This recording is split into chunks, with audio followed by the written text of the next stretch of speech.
Bumbu rujak cingur ini tinggal di mix saja ya teman semua. Kebetulan ini saya ada sayuran, ada kangkungnya, ada tauge, ada ini kerai ya yang sudah dikukus. Kemudian ada tambahan tahu tempe dan kikil sapi. Kalau teman-teman semua mau ditambahkan cingur atau macam-macam buah-buahan, boleh-boleh saja ya.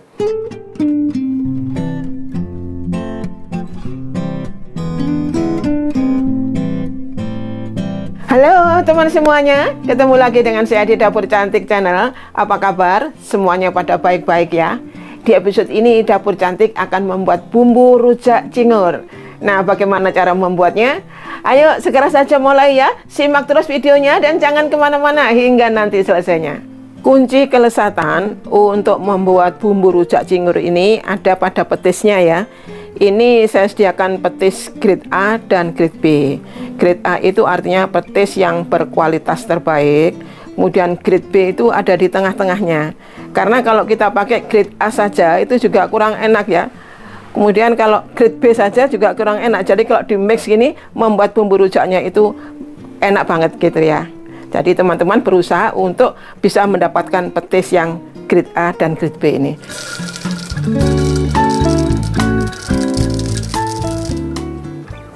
Pertama saya ulek dulu ya kacang yang sudah digoreng ini. Ini diulek kasar-kasar saja, tidak apa-apa. Kalau teman semua mau kacangnya ini di blender, boleh-boleh saja. Ini karena cuma sedikit jadi cukup saya ulek seperti ini aja ya. Sudah cukup seperti ini ya teman semuanya, kasar-kasar sedikit. Ini membuat malah enak bumbu rujak cingurnya. Saya sisihkan dulu. Kemudian saya akan masukkan bahan yang lainnya ya. Ini kan baru kacangnya saja. Saya sisihkan dulu. Ini ada pisang keluduk ya teman semua. Pisang keluduknya harus yang muda ya, jangan yang tua, nanti tidak bisa diulek. Dan ini wajib ada untuk pisang keluduknya ini, karena membuat enak ya untuk bumbu rujak cingurnya. Nah kalau masih muda gini enak ya, dipotong-potong gini mudah. Ini tandanya masih muda. Kalau sudah tua ini bijinya akan besar-besar, keras gitu ya, jadi tidak enak. Cari yang muda. Langsung saya ulek ya pisang keluduknya. Nah kalau masih muda, nguleknya pun mudah ya, tidak keras. Saya tambahkan air ya teman semua. Kalau ngasih air sedikit-sedikit saja, jangan langsung banyak, untuk memudahkan menguleknya ini, jadi tidak kering ya.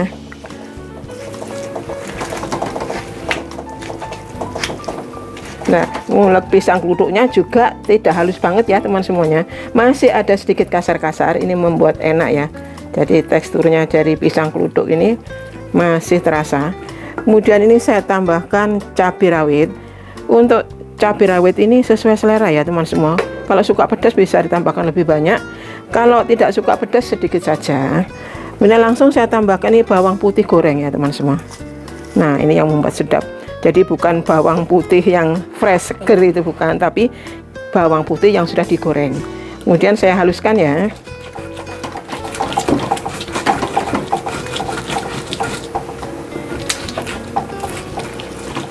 Bumbu yang saya buat ini cukup untuk 4-5 porsi ya teman semuanya. Jadi cukup banyak. Kalau keluarganya banyak bisa cukup ya. Jadi sekaligus membuat gitu ya.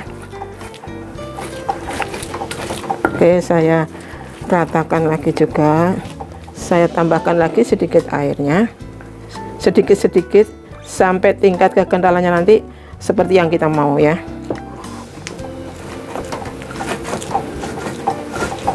Ini sudah merata ya teman semuanya.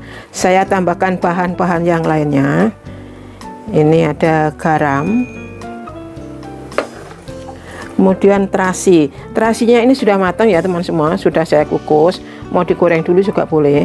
Dan usahakan untuk bisa dapat terasi yang enak ya teman semua, karena ini juga sangat mempengaruhi rasa. Kalau terasinya enak juga jadi bumbu rujak cingurnya itu akan sangat enak. Kemudian ini saya tambahkan ini kaldu jamur penyedap. Kalau teman-teman tidak suka di skip aja, tidak masalah ya. untuk kaldu jamurnya. Kemudian saya tambahkan ini gula merah ya teman semua. Saya tidak menggunakan gula pasir atau gula putih karena rasanya kurang sedap. Jadi harus gula merah ya. Oke, diratakan lagi sambil saya tambahkan air asam jawa ya teman semua. Jadi air asam jawa. Oke, cukup. Saya ratakan lagi ya teman semua. Sudah tercampur rata ya teman semuanya. Tinggal masukkan petisnya. Ini belum ada petisnya aja, ini sudah enak banget. Aromanya sedap banget. Kalau teman semua bisa aromanya sampai di sana, wah sedap ini. Oke, sudah tercampur rata, saya masukkan petisnya. Ini petis yang grade A.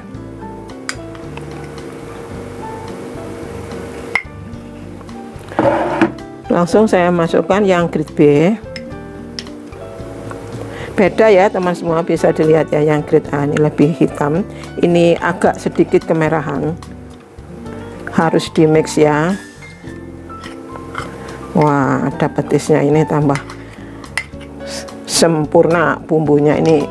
Oke, saya tambahkan airnya. Saya ratakan lagi ya teman semua, petis dan semua bumbu yang sudah diulek sampai merata. Bumbu rujak cingur ini bisa disimpan di kulkas ya teman semua. Ditaruh di tempat yang rapat ya, kedap udara begitu. Ditaruh di kulkas bisa tahan sampai 10 hari bisa ya. Tinggal dicicip rasa ya teman semuanya, disesuaikan selera masing-masing aja. Kalau kurang asinnya bisa ditambahkan garamnya. Untuk tingkat kekentalannya, kalau saya cukup seperti ini. Kalau teman-teman mau ditambahkan lebih encer lagi, bisa ditambahkan sedikit air gitu ya. Ini sudah merata banget, sudah enak, ini sudah pas banget. Untuk isiannya ini juga sesuai selera masing-masing ya, bisa ditambahkan sayuran, buah-buahan, tambah tahu, tambah tempe, boleh-boleh saja, semuanya akan enak. Jadi sesuai selera masing-masing ya untuk isiannya. Bumbu rujak cingur ini tinggal di mix saja ya teman semua. Kebetulan ini saya ada sayuran, ada kangkungnya, ada toge, ada ini kerai ya yang sudah dikukus. Kemudian ada tambahan tahu tempe dan kikil sapi. Kalau teman-teman semua mau ditambahkan cingur atau macam-macam buah-buahan, boleh-boleh saja ya. Nah, kemudian rujak cingur ini adalah khas dari Jawa Timur ya, khususnya Surabaya. Jadi kalau ada pendatang yang dari luar Surabaya ingin ke Surabaya, yang dicari pasti rujak cingurnya, karena memang enak, jadi patut dicoba. Semoga bermanfaat ya buat teman-teman semuanya untuk bumbu rujak cingur ini. Jangan lupa untuk berbagi dengan teman-teman yang lainnya.